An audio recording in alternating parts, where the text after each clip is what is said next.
Welcome to Tips on Buying a New Car, produced by Housing Credit Counseling Incorporated, and I'm your host today, Chris Burke. At HCCI, we do many programs in our 3 offices, as you can see there, but today we're focusing on leasing a vehicle. So, should we lease a car or buy a car? What's the deal here?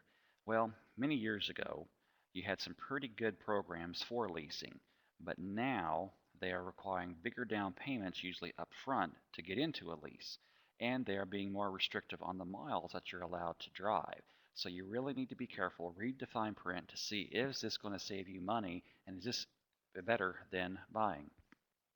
Advantages, though, to leasing: if you like to have a new car every 2 or 3 years, that's obviously a good thing to do in leasing.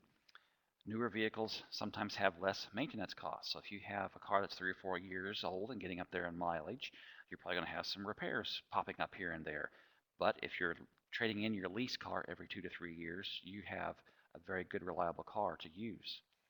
If you lease a vehicle for businesses, you can subtract the cost for your business travel.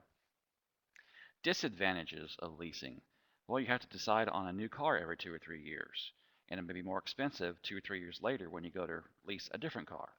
You don't own the car, but you're still responsible for the taxes and insurance and the repairs on the car as if you did own it. And then one key thing to read in the fine print is the miles that you are allowed to drive per year. And of course, damage on a vehicle could be a big hit when you go to trade it in. If you purchase the vehicle, it will cost more than if you never leased it.